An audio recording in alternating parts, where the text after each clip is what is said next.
turn your volume up for all you replay viewers and everybody that's going to be watching me live. This is your girl, Jill Bullock, streaming live on Facebook tonight with Single Central TV. And tonight we're going to be talking about 7 questions that people often fail to ask when dating in their relationships. And I have a special guest that's going to be joining us tonight, and I'm super excited. And so stay tuned for just one moment. He may already be on. You guys invite your friends, and get folks in the room. This is going to be super juicy. And we're just going to kind of free flow. Hey, Angie. We're just gonna have a conversation. It's the guy that I have coming on tonight. He's actually one of the co-contributors / co-authors in one of my latest books. And he's going to be sharing his perspective about some of the questions that we should be asking that people aren't asking, and you need to be asking before you sometimes even before you go out on a date, but definitely before you get super serious in a relationship. And I know in my journey, I didn't always know the questions to ask. I didn't ask a lot of questions. I just kind of was just there going along to get along, and we need to hit the reset button on all of that. So I don't know if my guest Derrick is here yet. Derrick, if you're here, just let me know that you're here.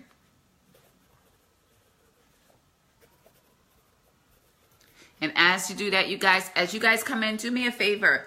If you're watching live, say live. And if you're watching replay, tag replay. And also, if this is your first time, type of 1. If you are returning, type of 2. So first time, type 1, returning, type 2. Hey, Dennis, how are you?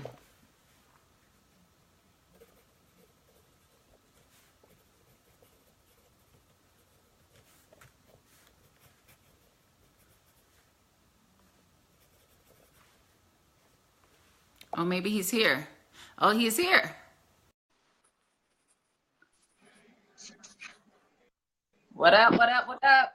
Hey, what's going on? Finally, I've abandoned my, I usually do this on my business page, but I had to abandon that. It was getting too much drama, and this is so much easier. So I'm glad we got this going with the live on the Facebook. All right. So you guys, welcome Derrick. Everybody say, hey, Derrick. I don't know if you're watching live or replay. You guys welcome Derrick. He's our guest tonight. I'm going to tell you a little bit about him. And we're just going to have a chillax conversation. I'm just talking about some questions that you guys need to be asking out in your date life to make sure you aren't just like wasting your life and wasting your time. So anyway, Derrick here, as I mentioned, he's one of the co-contributors, co-authors of the book that I wrote, Sex is Single. We wrote because it was pretty much a collaboration. I didn't realize it was really a collaboration, but it really was. And he's one of the authors in this book. And he's done so many other great things. He has an amazing community called No Singles Left Behind. So if you are single and trying to catch your whole life, you may not be left behind. So you may want to be part of it. Drop the link in here to make sure you can catch your life with that. And so many other things. Oh my God. And I don't want to downplay. Derrick, tell us a little bit about you. Well, one, I'm gonna thank you, Jill, for having me on. It's definitely been a blessing connecting with you for almost probably a year or 2 now. First off of Periscope, but it's definitely been a God ordained connection, so I'm very thankful for that. How's everybody doing tonight? Like Jill said, my name is Derrick Cuffie. Born and raised in Baltimore, Maryland, and for the large part of my life, I've been sharing kind of my testimony as far as a single man of God, and how just giving a male perspective when it comes to singleness, which a lot of out of the church hears a lot when it comes to how men feel about singleness, dating, and especially when it comes to sexual purity. For me, I've been part of a great ministry for about, maybe 9 years now, a ministry called the Worth the Way Revolution, which was founded by Dr. Lindsay Marsh Warren, an amazing ministry. And their focus is modeling the lifestyle of sexual purity. And for me, at 34, my future wife will be the first woman that I will ever have sexual intercourse with. I made a ton of mistakes along the way with dating, relationships. I ended up in situations that I should not have been in, but it's nothing but the grace of God that has kept me thus far, Won't he do it? I said, won't he do it? Oh, yes. but God is good. And I love speaking on these topics, and there's nothing but God that allows me to be in this position to speak on it. But I feel that men we have to talk about it a lot more. We have to really take that stand and take that lead when it comes to talking about sexual purity, abstinence, things of that nature. You know, because it is possible to wait. Is it easy? Nah. But Right. it's possible when you put the right safeguards in place, have the right people in your life, and honestly, when you date the right people, it's definitely possible. Hold on, you gonna have to repeat that there. What was that last key thing? Do what? When you date the right person, it's definitely possible. And I think that's one of the issues that we have. We date who we want to instead of really using those godly standards when it comes to selecting and who we, decide to entertain. So I think that's going to be one of the biggest factors. That's so true. That's really key what you said when we date the right person. And I know even with my personal journey, and if you guys can relate, type that you can relate. Sometimes we get into relationships with people that God never intended for us to be with. And it just end up being this emotional roller coaster, drama thing, no common values, no common beliefs. We're just all over the place, really just trying to get some feeling and trying to get some companionship. You know what I'm saying? And our motives and everything is all wrong. So in case you guys didn't know, most of you guys are on here are my friends, or maybe somebody is watching for the very first time. Let me just tell you this. My name is Jo Bullock. And one of the things I do is I am extremely passionate about people attracting and keeping healthy, happy love. And I'm actually taking it a step further with that. It's not just about attracting love. It's about making the right choice in your dating relationship. It's about getting and connecting with your destiny partner where you guys can move forward with a common vision for your life. So we're very intentional, and that's what we're talking about today, how to be intentional in that dating relationship and not just being. So with that being said, you guys, I want to hear from the people in the audience too. You guys make sure you're commenting, inviting your friends to this broadcast. But we're just going to talk about a couple of questions. I have a couple, and Derrick have a couple of questions, and we're going to tell you the question and kind of why we think it's important. So I'm going to spin it to you first, Derrick, if you can share with us one question you think is like really essential that somebody that's single, whether male, female, whoever, they should be asking that person if they're considering dating them or having, a serious relationship. Like, what do they need to be asking? When I, had these type of questions, these questions come up, I feel that it's important to be biblically sound, but also practical. Now, with the questions that I'm going to ask, I'm going to assume that we are talking about believers, two people that are saved, believe in, come from the same faith base. So for me, because of course that's going to be the first question. That should be like kind of a no-brainer, Right. But once that's been established, for me, I think an important question to ask somebody is, do you want to get married? A lot of people, surprisingly, even believers, may not want that. But right now, there's so many negative examples to where godly marriages that keep taking hits. A lot of people really don't believe in marriage or are starting to strongly lose faith in marriage. So some people may just want to date for fun or just date for companionship and may not want to get married. So I think that's a very important question to ask, so you're not investing time, emotions, money into something that's really not going to that end result that you want. That's important. And we're going to take a little dive on that. Derrick is suggesting that if you a believer, and I believe most people are watching this page are going to be, and maybe if you're not, whatever faith you are, you need to be asking that question. Like, you need to make sure that you guys are equally yoked. And it's just not about saying, okay, I'm a Christian. Are you a Christian? Oh, we both Christians. Ooh, check the box. No, please do not do that. You need to really unearth that thing and really get clarity on what level of Christianity, what level of a believer, what level of whatever faith you are in, you want them to have, because there's a difference between some people. A lot of people, I don't know what the statistics are now, but most people in America claim to be a Christian, right? And there is, they're saved, quote unquote, but do they follow Christ? Right. You know what I'm saying? Like, what principles do they live by each and every day? So it's a difference between saying, yes, I believe there is a God. I believe that Jesus died on the cross and rose again. A lot of people believe. Okay, that's step one. But we need to get on the point of believing and saying, the verse says, if you love me, right, then you will keep my commandments, and trying to see the fruit in how they live their lives. So I think that's a critical question that you ask. And the truth be told, when you're meeting somebody at the beginning, people are very honest. Right. And I believe men are honest too, even more so than women. You have to be honest. I mean, like I said, I feel that it's important. And one that goes into, once again, showing your intentions. You know, are you being intentional with your pursuit? Because, I mean, and we're being real here. I feel at a certain age, honestly, I feel 25 and over, the games when it comes to dating a relationship should be over with, you know. So I feel it's important to have those real conversations, let people know things up front, you know. Once again, just because a lot of people are believers, a lot of people, you go to church, you read the Bible, that still does not mean you're living your life according to the Bible. So there's a lot of things you have to ask up front to be on the same page. One thing that I feel that causes a lot of issues in relationships is that communication factor, miscommunication, not understanding each other's type of communication. So with questions like these, it's very vital to get that out the way and just in the open. Absolutely. And I'm going to stay here for a minute. I'm actually going to read a comment, but we're going to stay here for a minute, then we go to the next question. Somebody's saying, I guess it's Ree Williams. She's saying, she posted this earlier, but I just want to not leave the people out here. She said, if you go away from what you claim you are convicted in, that's all on you. You weren't truly convicted. People cannot make you do anything. People have their own mind, actions, and their mindset.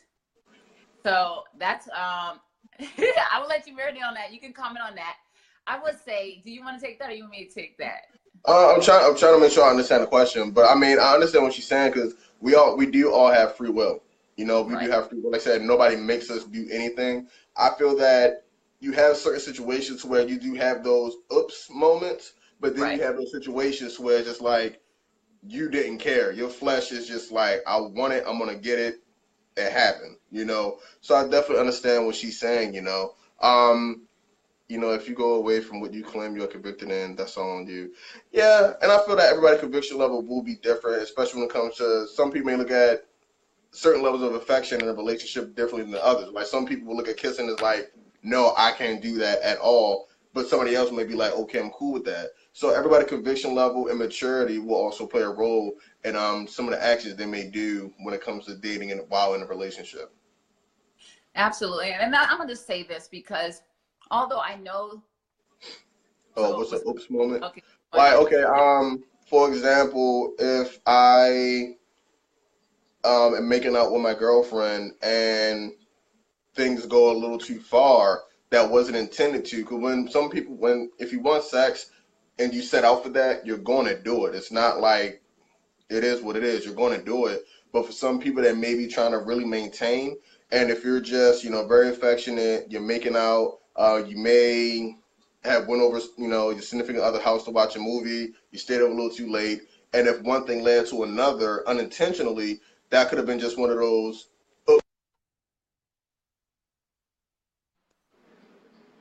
Oh, sorry about that. I don't know what that was.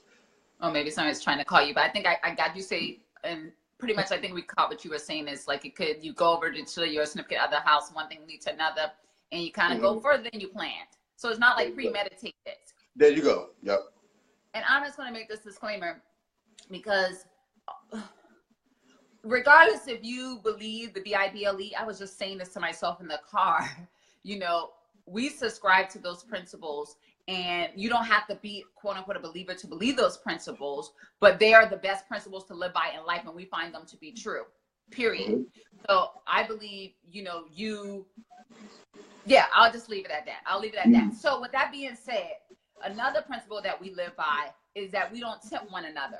So our best practices is when we're saying, you know, you're dating the right person, you don't want to be, if you're trying to say, okay, I want to desire to wait until marriage for sex, for example, you don't want to be dating somebody who's saying, I don't want to do that and I want to jump your bones because you don't have the same goal and you don't have the same vision. That person's not going to respect what you're trying to do.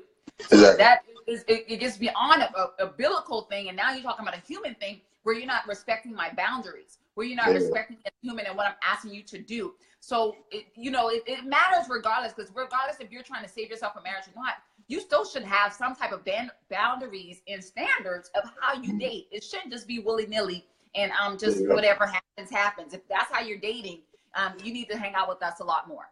Because we're not about that life. Like we believe in being very intentional in your dating and you having a plan and purpose for that date, and it's just not to have a good time. Mm-hmm. So, all right, Derrick. Let me get one more for you, then I'm gonna give one that I have. What is another question that you have that people should ask when they're dating to kind of like see for us men? I think a question that you should ask. I was on the fence because I wasn't sure if this question. I think you're freezing up a little bit on me. Yeah, I had to turn these notifications off. But Okay. one question I feel that could be vital, I feel is asked. All right, that should be the last one. That should be the last one. Phone, so I'm getting on the notification. But, They're blowing you up, telling you on live. Right, you know. But for me, as a man, I think another question that's kind of vital is what is your purpose? Do you know what your purpose is?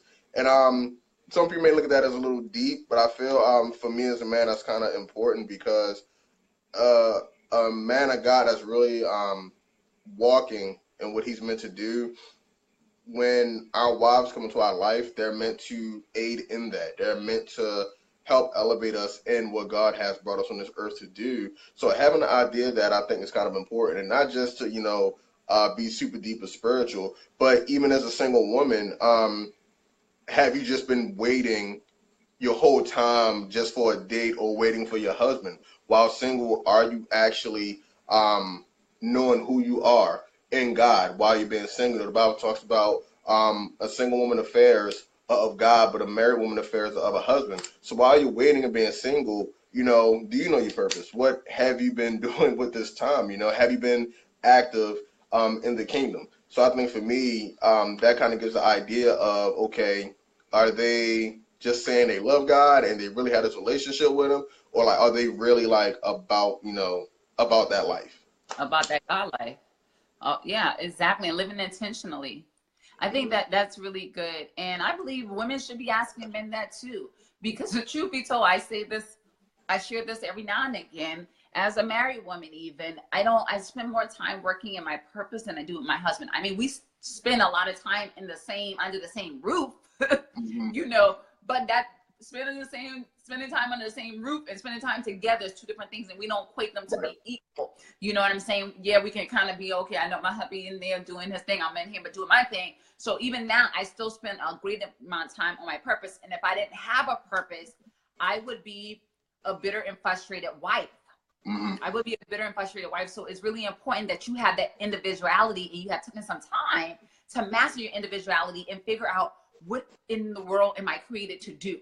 Because if you haven't done that, what you will tend to do is rely on that partner to kind of fill your cup, rely on that partner to kind of fill all those gaps. And they can't. That's too big for anybody to try to fill the gap of who you're supposed to be. You got to come whole in who you are, knowing what your assignment is, operate in that assignment. And then that's too will help you to identify who your destiny partner is. Because if you have no clue what direction you're headed, how do you know if this is the partner that you need to go with? There you go. I'm just saying. So I have a couple of questions. One of my questions is kind of hood. I might keep that for the last one. Okay. But one of the questions I say you should ask when you're dating, I hope you guys are taking notes, is, and if you guys have some questions you want to drop in there, to do that. You need to ask the person. This is a key question. Like, to me, within the first 14 days, maybe 30 days, first conversation, you should be asking them, what is their intent in their relationship right now? What do they hope to, what are their goals and intent in a relationship with the opposite sex? So if I'm a woman, I'm asking a guy, hey, Tyrone, what is your intention with a relationship with a woman in this point in your life? You're not making it about you. You know what I'm saying? You don't even know him like that. You don't even know if you like him. You don't even know, you don't know nothing about this dude. And same thing for the men posing the spectrum.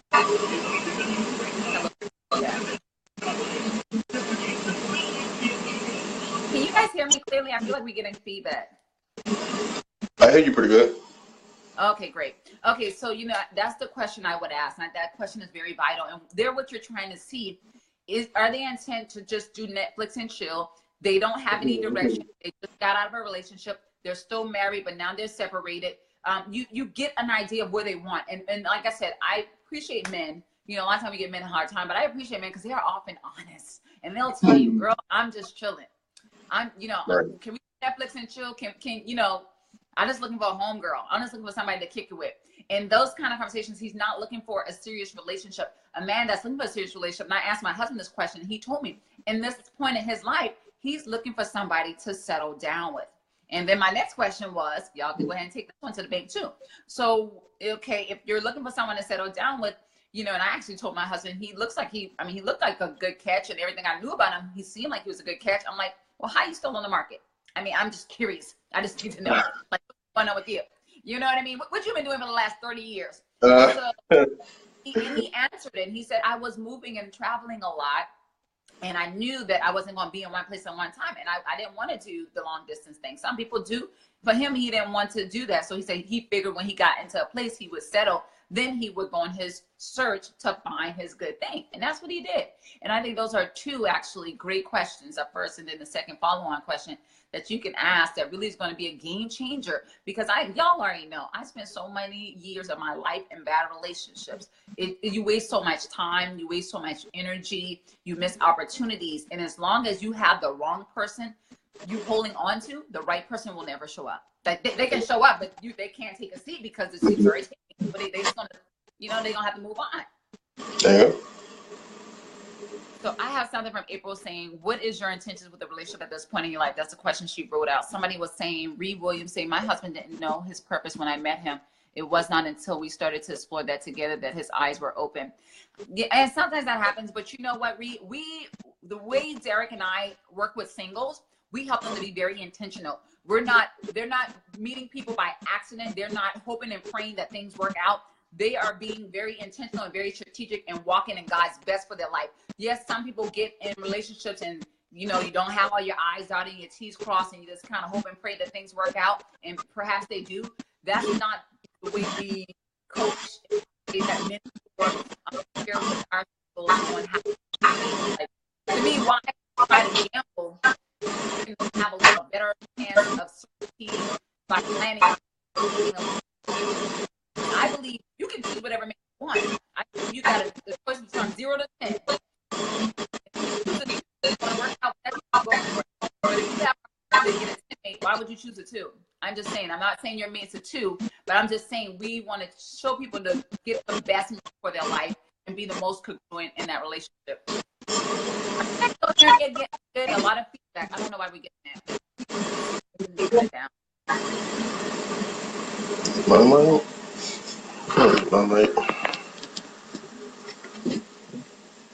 Okay. So Derrick, what's the next? Thank you, Toya, for letting me know. I appreciate you. Derrick, what would be another question you think is critical?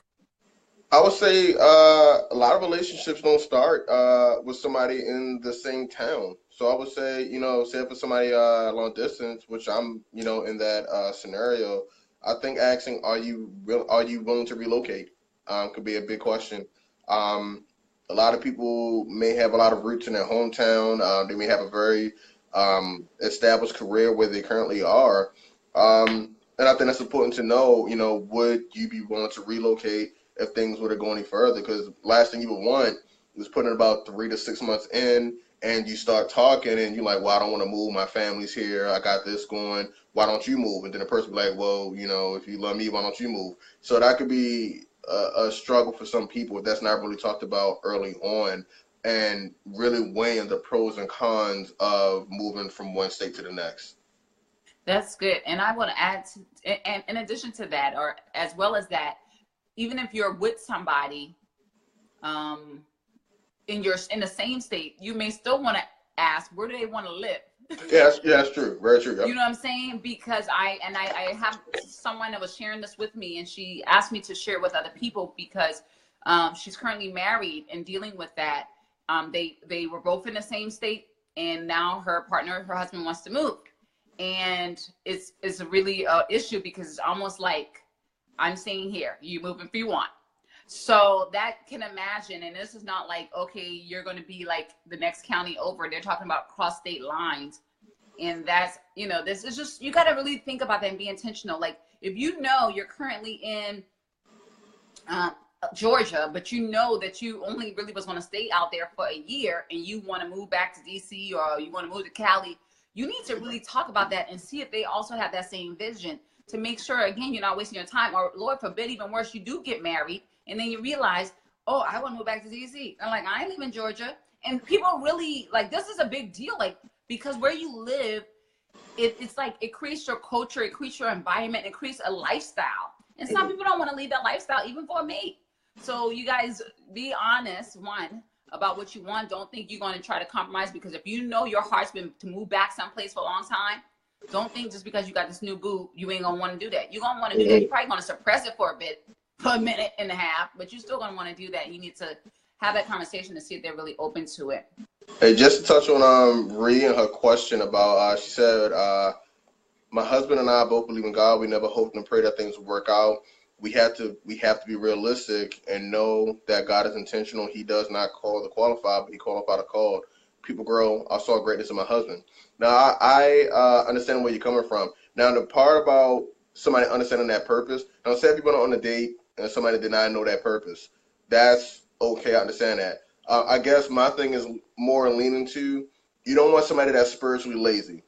It's one thing to maybe at a moment not know your purpose, but it's also one thing to not be intentional with discovering that purpose in God. So I think maybe that's where some of the confusion came from, because a lot of people may be on that path to saying, okay, God, what am I good at? What did you put me here for? What are my gifts? You know, and God may not have revealed that assignment to that person yet, because that person may need deliverance. They may need more personal development. But as long as somebody is hungry for God, as long as somebody is seriously like working, not just being lazy, and the fact that, like you said, your husband didn't know, and when y'all started seeking that together, his eyes was open.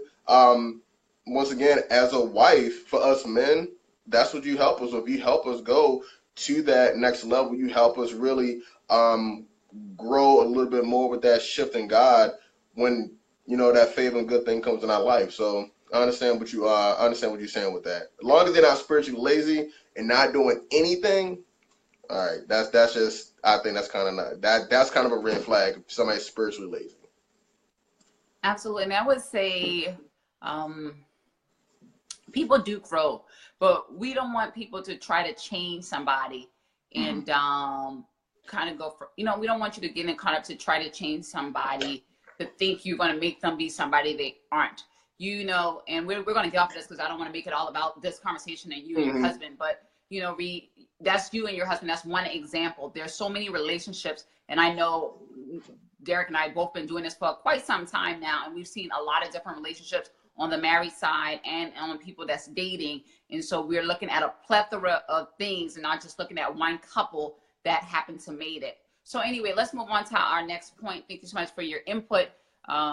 If you have something you want to contribute in terms of to further emphasize what we're saying, or if you have questions, please drop it down below and we'll kind of go from there. So we kind of already gave a couple questions. I'm just do a brief recap for those who may be jumping in and out of the broadcast. So one of the first things we said is, one, you need to check what their belief system is. If you guys are equally yoked and saying, hey, are you a Christian? And do you really follow Christ? Because it's a difference. And then the second thing we were saying is, do you know your purpose? And having some level of clarity about what your purpose is. That was the second question. The third question I asked is kind of asking that person, what do they expect in a relationship with a partner at this time, to get clarity about what their goals are. And then fourth, are you willing to relocate, or where do you want to live? Important to live. Okay. Okay, yeah, somebody's saying there's always exception, talking about the overall views. Absolutely. All right, you guys. So, Derrick, I'm gonna get well, we just got one from you. I'm gonna take my this is my hook question. This is my hook right here. Listen, I don't know where y'all grew up or where you guys are, but where I grew up, this question was very relevant. And even when I moved to Cali, it was still very relevant, which is, and you I think this is kind of a tough question to ask, but maybe if you make it as a joke, you should ask this question, which is, you want to ask them if they've ever been incarcerated. You know, you just never know.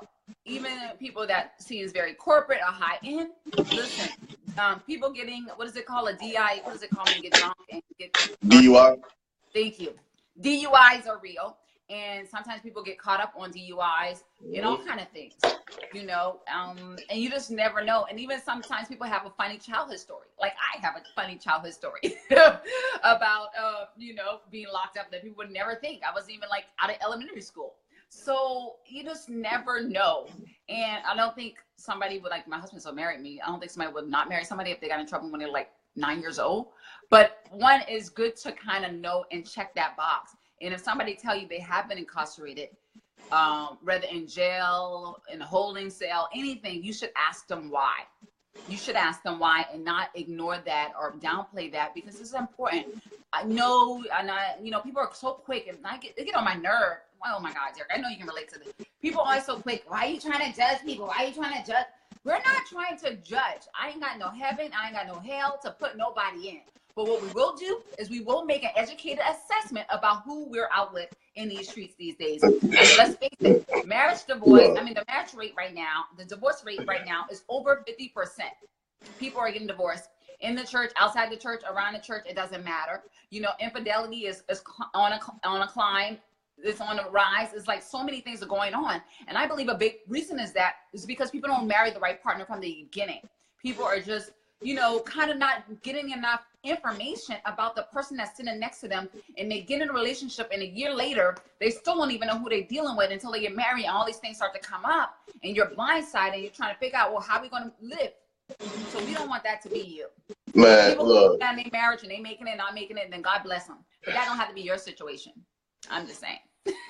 we gotta be realistic and practical when it comes to relationships. Like a lot of times, I think we over spiritualize stuff so much that somebody comes around and, you know, quoting every scripture in the Bible and they can sing real good as a praise and worship leader, that we get so blinded by the spirituality of it, we forget the practical stuff. Like, no, look, if somebody been incarcerated or locked up, you deserve to know why, what happened, has been taken care of, was charges dropped. If that's judging, then fine, whatever. But no, we have to be real. What if somebody was incarcerated or ran into the law from domestic violence, from a past relationship? These are things you have to know. What if you're a single parent and you have a child? These are things you should know and should ask. Like, we have to use wisdom. Like, common sense. I know common sense isn't like so common, but like, these are questions that we have to ask. So yeah, no, yeah, ask those questions. Yeah, ask the questions. Like, and when you don't know, when you know better, you do better. You know what I'm saying? Some people, when they got married, they didn't know. Like, even some of these things I didn't know. I'm still learning, and everything I learned, I share with singles because I want them to be very equipped. Like, yes.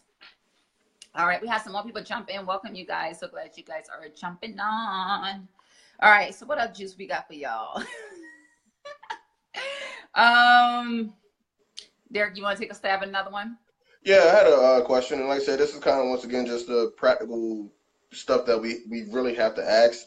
Another question is, do you have any major debt or bankruptcy? That's good. When you are married, her credit score is now your credit score. His credit score is now yours. So it's very important to know that financial status. And it's not, you know, it's not so much about, you know, how much you make and, you know, stuff like that. That plays a role, but we're looking at behaviors. You know, do they have financial wisdom? Because somebody could be making six figures a year, but if they don't have that financial wisdom to manage it properly, what they make is irrelevant. So, you know, do you have any, you know, school loans? You know, Sally Mae gonna be hitting me up. Did you have any repossessions? All of those things play a big, big role, especially ladies. If you know you're looking at a young man, how are his spending habits? You know, can you see him as a proper leader and provider of your future family with his spending habits? So finding out what type of debt you have, very, very vital and very important for the financial well-being for your family, because one of the top reasons for divorce outside of infidelity, man, money problems, yeah, well, yeah, is real. Yeah, because of well, divorce, both of y'all can't be spenders. I'm gonna need both of y'all not to be spenders. right? So, yeah. Y'all ain't gonna have no money. And oftentimes, I don't want to pick on my ladies, but oftentimes ladies tend to be the spender. But sometimes guys are spenders too, depending, especially if they like to look good and like to have a nice car and like to have a nice house. So you need to weed this out to find out if both of you guys are spenders. And I would caution, I don't know, that sound like a setup right there if both of you guys are spenders. So hopefully at least one of you guys aren't a spender and can hold, you know, the other person accountable. Just for transparency in my relationship, according to my husband in my marriage, he'd say I'm the spender. Of course he would say that. Of course he would say that. But I said, even though I might spend a little bit more than him, he don't buy nothing. That's my excuse. Like, okay, how can I be the spender? He don't even buy anything. But anyway, I digress. But you know, that isn't a point in question, because when you go to the table to buy a house, when you go to the table to get a car, you don't want this stuff to come up and you looking like egg on your face. And when that happens, when something like that happens, you have, like you saying, Derrick, that repossession, or you have that foreclosure or whatever, and you didn't devour that information to your partner. There's a loss of trust that happens there. And let me tell you, trust is the foundation of any successful relationship. So you don't want to mess with that trust. You want your partner to feel that you've been open and honest, and vice versa, and not feel like you've been withholding information and hiding stuff. Because the natural thing people think, as soon as they find out you told one little white lie, or when they find out you hide one thing, the natural default thing is, what else you've been lying about? What else have you not told me? I'm saying. All right. I like to ask the question. I kind of alluded to this earlier. I like to ask the question. You guys, if you have questions you want to drop into, feel free to drop them in. I like to ask people why they're single, or what happened with their last relationship, because that tells you a lot. If they, you know, if in last relationship, if they say, well, I just got out of a relationship yesterday, and I'm not quite ready to get back in a relationship. Okay, so why are we having this conversation? Okay, because you like companionship and you are codependent and you can't be alone. Okay, that's not healthy. So those type of things people will give you indications about. And if somebody did tell you they just recently got in a relationship and now they're trying to pursue you or trying to have conversation with you, they may be some emotional dependency there, which people tend to have, or not people, I shouldn't say people tend to have. Sometimes that happens. I know I used to be one of those people who always like to be in a relationship. That's not a healthy thing. You need to get to the place where you don't necessarily need somebody else in your life to live. Like, who does that? Right. All right. You guys are kind of quiet out there. So any feedback or questions from the audience as you guys are watching? Oh, that's a good question. Yes. Ask them how, Reset, ask them how they get along with their mother and father. Oh, yeah. And even observe. Absolutely. Absolutely. And I wouldn't even ask it that directly, but I would ask it. But I would just ask something like, you know, hey, well, I guess, you and your mom, do you visit your mom often? You talk to your mom often? I would kind of fish it out a little bit. Because somebody probably gonna be like, yeah, I hate my mom guts. She's a whatever. But they may tell you if you ask kind of like how often you talk with your mom, or when's the last time you seen her, or whatever, they may start spilling the beans about some of the things with their relationship. And if they don't, then you may have to unearth it and just be like, okay, but also when you see that family dynamic, man, family dynamics is huge. Like, you cannot ignore that, because the saying goes, the apple don't fall too far from the tree. That is true. I see that in everybody I see and everybody I know. I see that. Now, there are, again, those exceptions where somebody may have come from, their dad might have not been whatever, the best person, or might have some issues. They didn't grow up in the environment with their father. They got into a total different environment. They had a mentor. They had this, the system that kind of helped them to not perpetuate the same behavior patterns and demeanor that their father had. You see that. I don't see it often.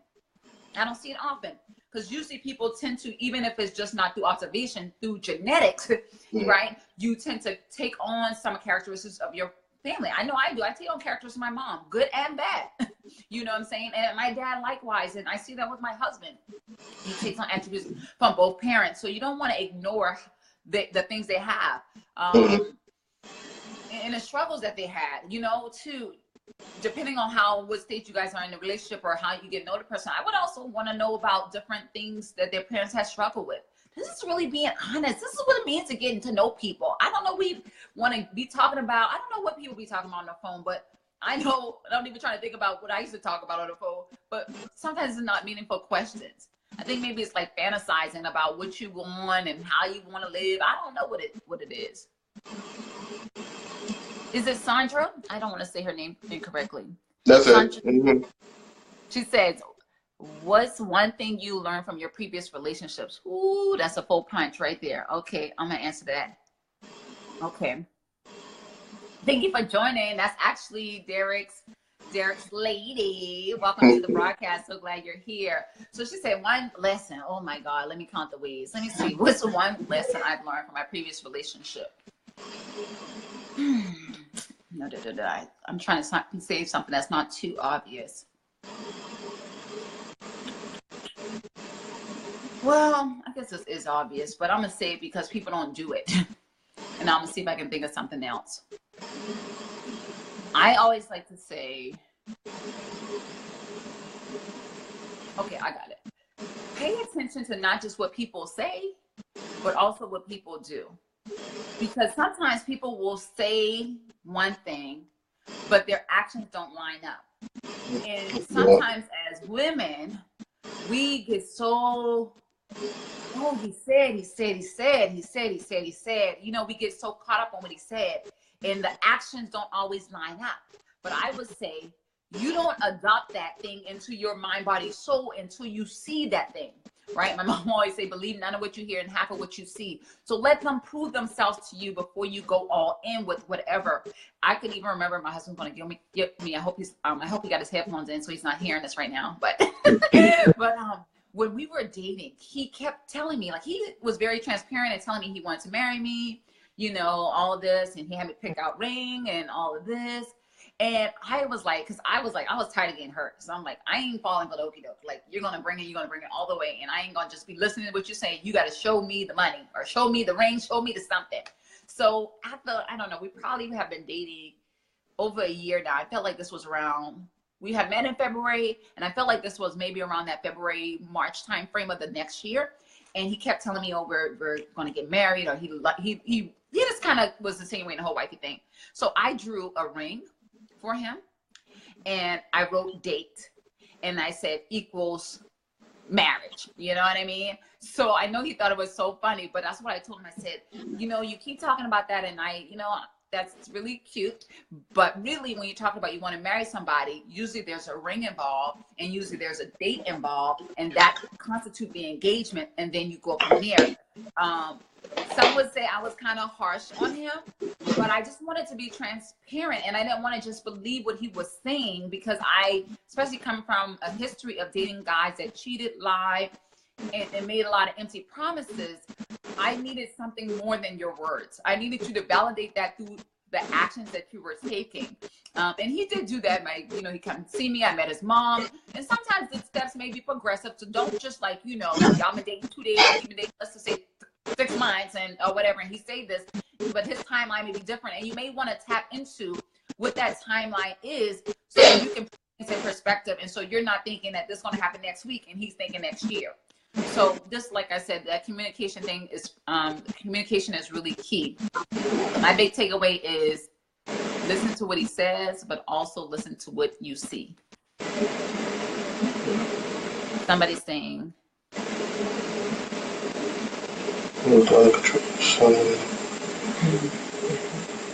Okay, I think she's giving. Would you want to read that, Derrick? Go ahead. What if the mother controls her son when he in a relationship and tell him what to do?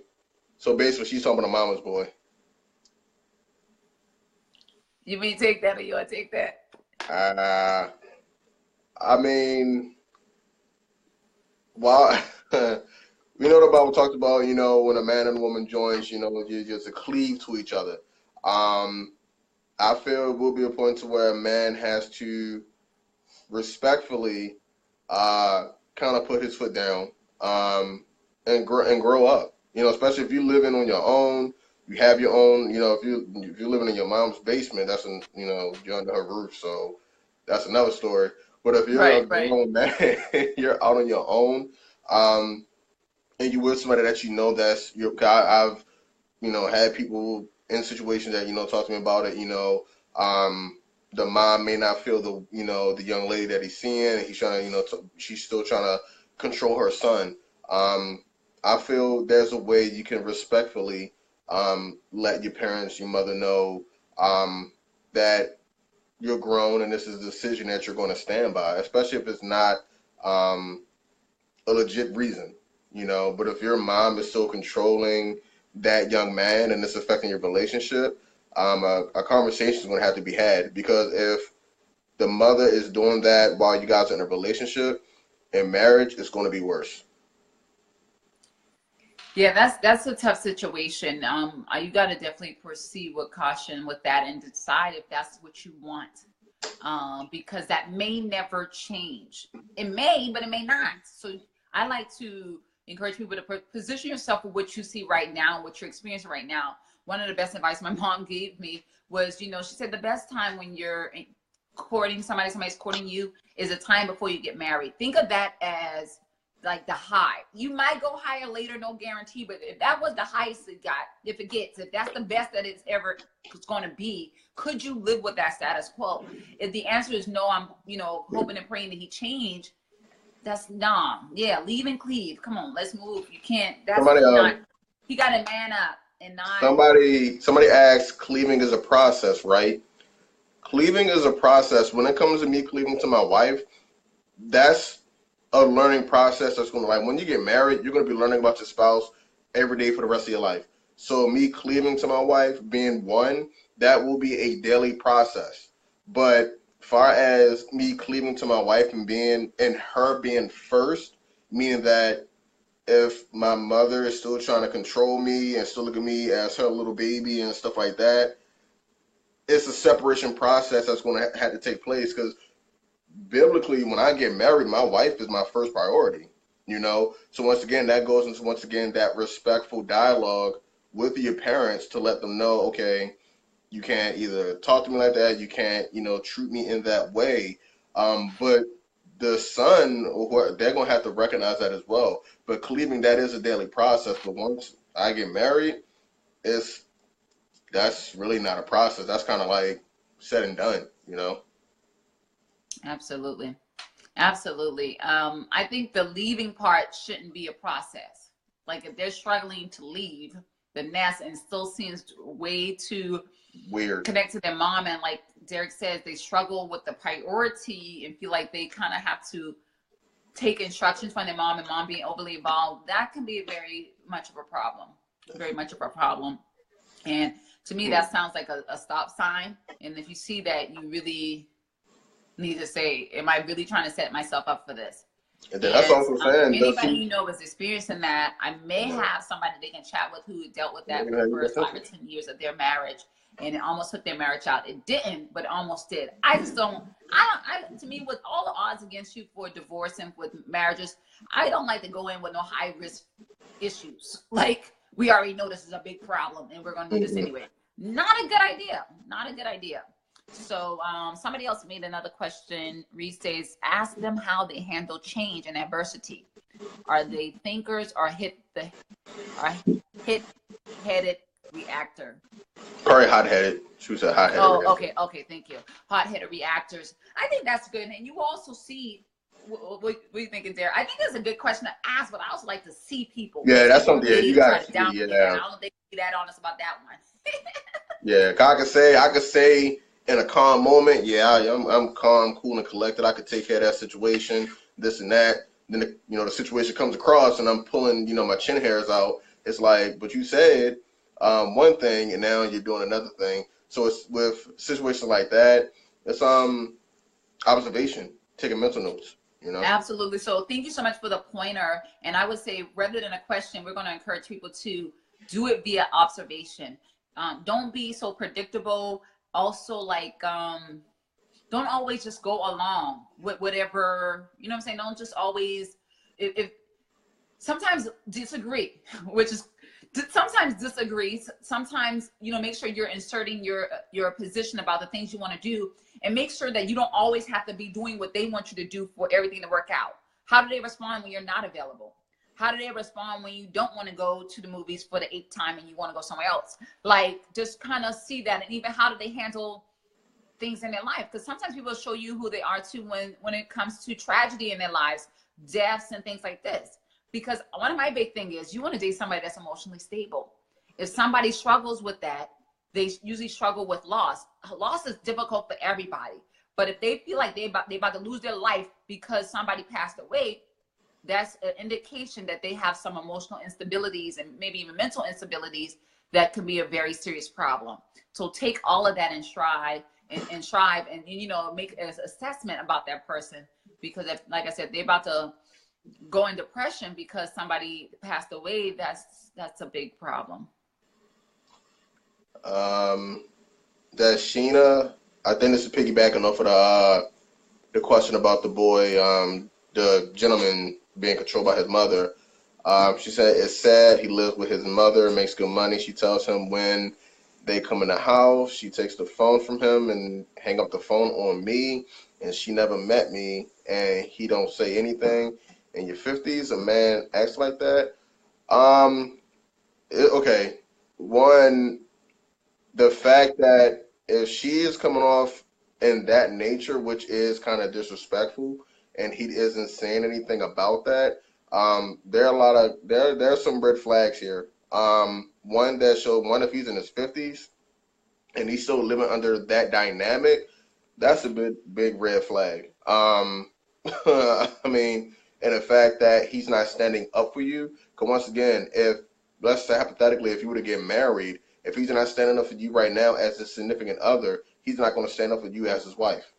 You know, and I feel men like this, depending on the dynamics that he grew up with, and maybe his father wasn't in his life, and you know he was raised completely and solely by his mother. I can understand how those type of relationships can develop and happen. So he may have a hard time separating from that if that's all he has known, and she's been the main one to take care of him. So I get it, but the taking of the phone and hanging up on you, once again, that's him needing to.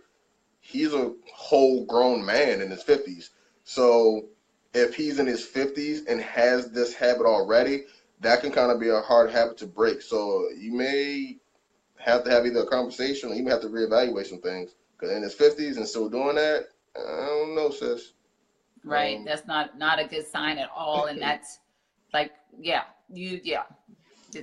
But anyway, so we're saying that's a stop sign. That's a stop sign. So we've already been on for 55 minutes, believe it or not. So we're going to wrap up. The times went by fast. I enjoyed with you guys. I want to encourage you guys, if you haven't already, share this. If you think it's going to bless somebody, or even take a minute to invite 4 to 5 friends that you know are single, because to me, being single and being intentional about singleness is not a joke. Is not something you can brush off. Because the truth of the matter is, every day people are out meeting people, they're connecting with people, and a lot of people don't have any type of rhyme or reason of how and why they're doing that, besides he is fine, or besides she got a big booty, or because she's cute. And who you decide to connect yourself with is the most important decision you will make in your life, outside of who's your savior. Like, the most important decision. So because that person will change the trajectory of your life, good or bad. So we want to make it for the good. So take a moment to invite, take a moment to share this on your page. Make sure you also are following Derrick Cuffie. Make sure if you're single and you want to be part of the No Single Left Behind, is a very dynamic, very engaging group that he has on Facebook. You can connect with that. And I also will say, if you desire to be celibate or want to learn more about that, inbox me the book info and I will inbox you the book info. Derrick, believe it or not, we got like all 5 stars on Amazon for this book. People are loving it. We may be doing a couple pop-up events, so you guys can keep your eyes and ears out for that. But if you want to get it, just drop it on below or inbox me and say, hey, Joe, give me more information about the book. It's an easy read, and I think you would really enjoy it. I think right now, I can't even remember how much I know it's $19.99, but I believe right now it's on sale $15 with no shipping cost. So you can grab a copy of that. So anyway, you guys, thank you so much for joining. We're going to continue to go. till December 17th, every Sunday. And I'm looking forward to the journey. Make sure you guys are here with us at 8 o'clock Eastern Standard Time, around that. Give or take 5 to 10 minutes. Usually I'm on, I think I got on today by 8:02. I was like, I was trying to get on, it's like 7:57. But anyway, any final words, Derrick? Anything else you want to share? Anything else you got coming up, or you want to say Don't have anything coming up. I know tomorrow, I don't know if anybody is following Nicole Hinton, but I'm speaking with some other men tomorrow, and we're sharing our testimonies tomorrow at 10 p.m., I believe. But yeah, but I want to thank you again for allowing me to be on here and just, sharing some things. This is awesome. And one of the last takeaways I will have, these are some serious questions. If you're considering marriage, ask those tough questions, but don't hold back asking the tough questions in fear of hearing an answer that could rule somebody out that you may like, just from, okay, they look great, they look good, I want them to be the one, so I'm not going to ask this because I'm afraid of the question. Ask these questions. It's very important. Don't be so blinded by their looks. Ask the right questions, because the question that you hold back on, it could be something vital that could protect you later on from ending up with the wrong person. So ask the tough questions. Absolutely. And one thing you just reminded me when you say that, and we're going to close with this, is also, I would say, don't even date somebody you would not marry. My mama told me that for a long time, and for a long time I didn't understand what that means. But what that means is, if you would not see yourself as that being your husband or that being your wife, don't even waste your time dating them. Like, we are beyond high school, we're beyond college. You know what I'm saying? To me, college, you kind of experiment. Most of you guys are 25 and older, 30 and older. We need to get really intentional. If you don't see this person as husband material, wife material, then don't even bother. And honestly, when you see something that bothers you or that doesn't sit well with you, especially in the first 30 days, 60 days, 90 days, that's a stop sign. Stop trying to force it. Don't try to force that situation if it's not fitting. So that's our final comment. Again, much thanks to Derrick and even the Mrs. To Be, I'm speaking it, for your time tonight, because I know you had to, take time away to be here with us, and we really appreciate it. And thank all of the amazing people that decided to join on tonight. And all the replay viewers, you guys make sure you comment, because I will be up on the type in to respond to your comments all the way out till a week out. So anyway, until next time, you guys be blessed. Thank you so much, Derrick. You have a good night. No problem. You have a good night, everybody. Bye-bye.